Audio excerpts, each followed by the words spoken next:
tonight outside of the Supreme Court and across major U.S. cities and all around the country as protesters rally against Justice Samuel Alito's first draft decision that would, if it becomes official, overturn abortion rights decision Roe v. Wade. This was a draft that was leaked to Politico reporters, and it has caused a firestorm.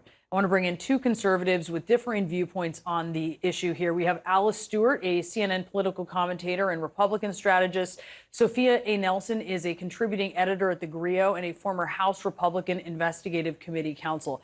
So I just want to be clear for our viewers to kind of categorize you both. You would describe yourselves as pro-life. So you are anti-abortion. But, Sophia, you support a woman's right to choose. You guys differ here on the role of government in regulating abortion here. Alice, first to you here, this draft opinion, can you tell me why you see this as a win? I see this as a win for those that support life for a couple of reasons. This protects the sanctity of life and the life of unborn children. And Republicans and social conservatives have been fighting for this for years, for decades. I've been in the fight with regard to protecting life. And what this does, this takes the decision of pro-life out of the hands of 9 unelected judges and puts it back in the state level, in the hands of the people, where this decision actually should be made. And that's a really important distinction.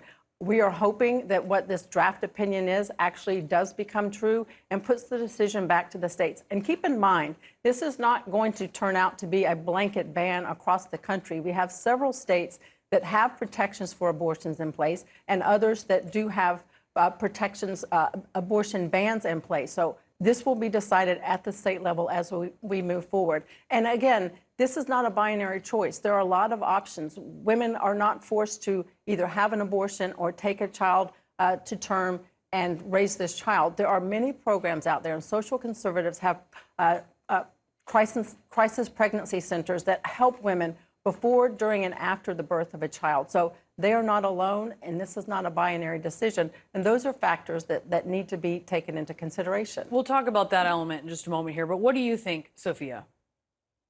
Well, I see it a little bit differently. I think that you can be pro-life and pro-liberty.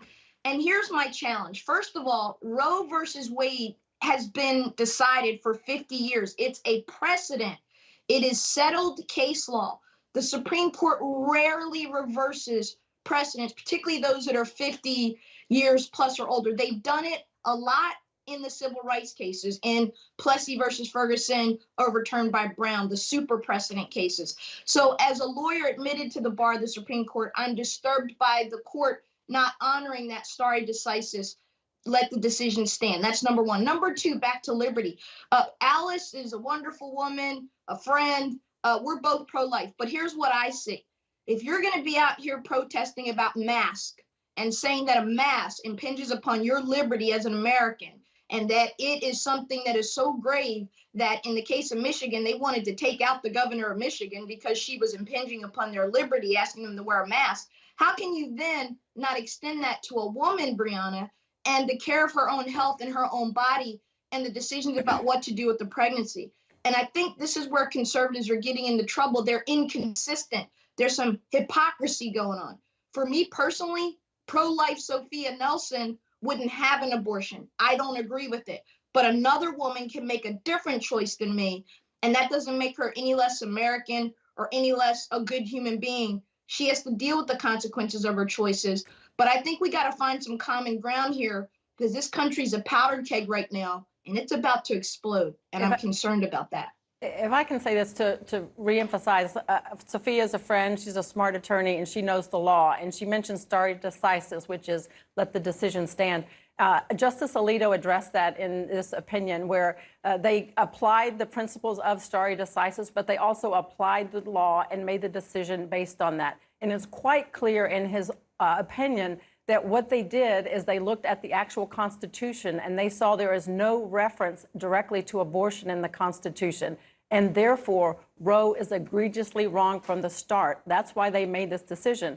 And Republicans like myself have been fighting for years to appoint justices to the Supreme Court that are strict interpretationists of the Constitution. That's what they're doing. They're looking at the Constitution and applying the law on that basis. And for that matter, hey, Brianna, then Roe v. Wade should be overturned.